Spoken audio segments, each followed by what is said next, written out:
And this is Justin Rose, arguably one of the best ball strikers and one of the hardest workers we've ever seen in the history of the game of golf. And this is Justin Rose's wacky pre-shot routine that we've seen him use for years and years and years. I'm gonna teach you this drill today because I think a lot of you are gonna be very happy with solving some of these faults, like having a swing plane that's maybe too steep, having your arms be too active in your downswing, stalling out your body turn too early and getting way too much hand action through the bottom.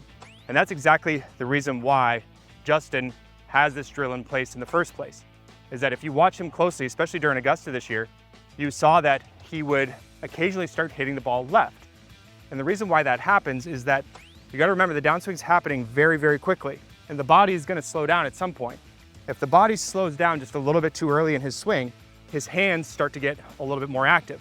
So the club gets a little bit more to the inside, hands start turning the face over, and that ball is going for left. Now, what he's done in order to be able to offset that is he's worked on a drill that allows his arms to come in way too shallow and way too deep. They come in all the way down to the floor, and it forces him to get the arms back out in front by doing what? Well, by turning the body. The longer he turns his body into the hitting area, the more the release is delayed. But make no mistake about it, he doesn't swing the golf club anywhere close to that sort of movement. Every single player, whether you're a man or a woman that plays at the highest level, is gonna have a slowdown in their golf swing where they're gonna start to get the body to get really, really quiet, and the wrists and the forearms are gonna speed up the club very quickly in a very short space. That's the whole purpose of that drill, is to keep it from happening too early. So I'm gonna teach you how to do this drill. We're gonna work on it in 3 separate pieces, and by the end of it, you're gonna be able to go out there and start utilizing this yourself, and you're gonna start to feel exactly what Justin Rose has been feeling all along. So just as a heads up, it's warm season down here in Florida, and there's a big water park back here, so you're gonna hear a lot of kids screaming on the water slides, per the usual in the summertime.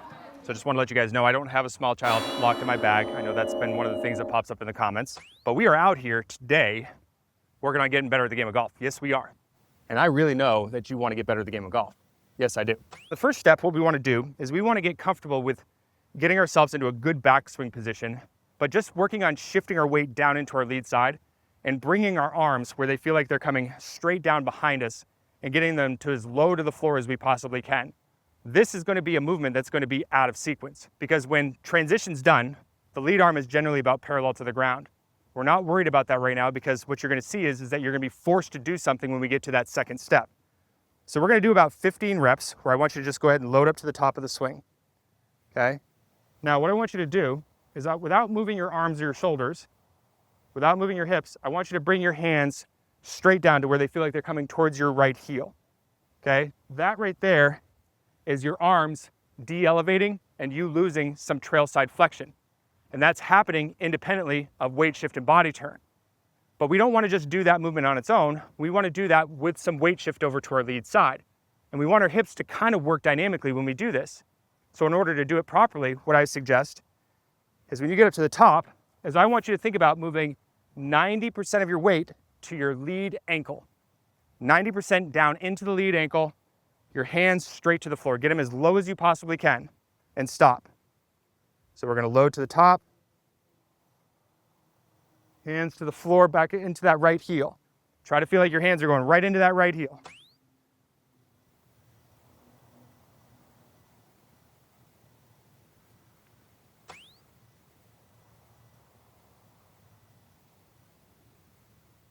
It's gonna feel very wrong, but when we get to this next step, you're gonna see the brilliance behind it. So now you've just got yourself in a position where you are essentially stuck and you're out of time to be able to get your legs and your hips cleared out. But rest assured, this next step is gonna help solve a lot of the issues. Now, as I was just saying a moment ago in step number 1, what every good playing professional does is they slow the body down and then they start to let the wrists and the forearms release the golf club. And the release is really a byproduct of you. It has everything to do with your DNA, how you hold the club, what sort of shot shape you're looking for, and how your hands and your arms are functioning inside of your main body movements. Now, what we're gonna do is we're gonna neglect the release in this next step, and we're gonna just work on keeping our body turning all the way through to a full finish position, and we're gonna feel like any sort of release of the golf club is happening well outside of our body here. So it's gonna look like this now. We're gonna take our setup, load to the top. We're shifting, arm straight down. Now, what I want to do is I want to turn my body and feel like I'm releasing the club over here, okay? But you want to do that in fluidity. By turning our body through the point of contact, it's keeping everything really shallow. By not releasing the club, you can notice that I'm pretty low to the ground and I'm still not hitting the ground. That's what you're looking for.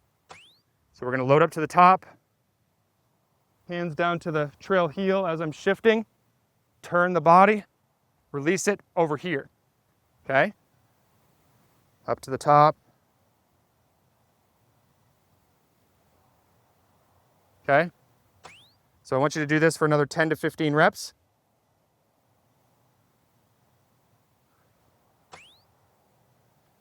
Once you get a feel for it, now we can introduce the third and final step. Now, before I teach you this third and final step of this really cool drill, I want to remind you that how important it is when you work on your golf swing to work on the right things at the right time and to learn how to practice properly. Because if you work on the wrong thing at the wrong time, you can actually make yourself worse. And that's one of the things that we specialize in at MyGolfDNA is we help you understand what it is that you're working on, why you're working on it, and most importantly, I sit in your back pocket every single step of the way to make sure you know how to get the job done. And I want to tell you right now that I'm going to make a pretty good deal for you. I'm going to offer you a free swing review right now. Every single person watching this video can come over to the website by clicking the link in the description below. You're going to come to a page where it's going to ask you to put in your name, and the very next page, you're going to be able to upload swings for me to review. And in the next 72 hours, you're going to get a notification in an email that will get a review back to you where you'll see me going through your entire golf swing. You'll see me demonstrating certain movements, but you'll get a very clear-cut plan talking to you about what it is you're doing, why you're doing it. Get a real swing review for free from a master instructor, not from some app or some AI slop. You need a plan that's designed for you, not for the best players in the world. Everybody's different. Now, click the link below and let me show you exactly what you've been missing all along. Now, here we are at the third and most important step. Now we need to start getting the release to happen at the right time. A simple way to do that is just to alleviate the tension in the wrist and to start to feel the club wanting to swing. So what I like to do before I start working on putting this all together is I like to do some small reps back and forth where I get my hands shifted outside my trail thigh and I'm just going to vertically hinge the wrists. So I'm pulling the toe of the club up to the sky. Then I'm going to get my hands working back to my lead thigh and I'm just going to let the club swing up, toe up onto the lead side. So I'm moving my hands very small, but getting the club head to move a long ways. And I'm trying to do that with the lightest amount of grip pressure that I can. Okay, so I'm actually going to try to even open up the hands. So hands, set. Okay, you can see the club is swinging. It looks really sloppy.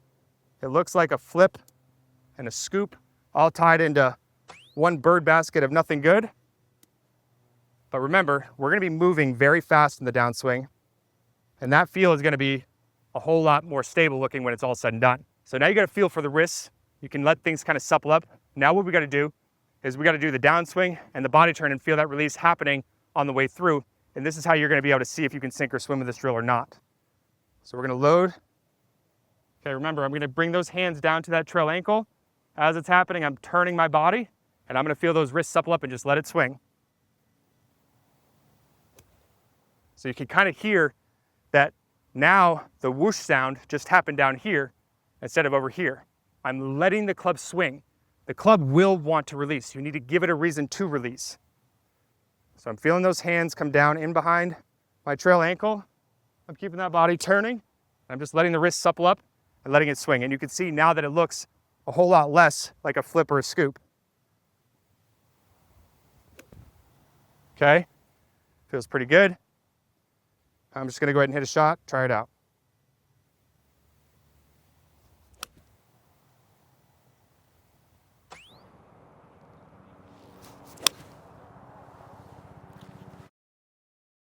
So really simple little drills can go a long ways for a lot of you. That doesn't mean that Justin Rose has designed a drill for every one of you. That doesn't mean every one of you watching this video is going to get success for this. This does help solve a lot of problems though, because it helps you understand, I got to get the arms working independently, which is going to create the shallowness. I got to keep the body turning to get things back out in front. And at some point I need to learn how to release the club. And that just comes down to your tension levels. And that is the number one thing I see a lot of you struggle with when it comes to the game of golf. But guess what? Come over to MyGolfDNA. The adaptive release theory will blow your mind. It'll help you to build a tour quality release that's designed around you and your DNA. We'll see you guys in the next video.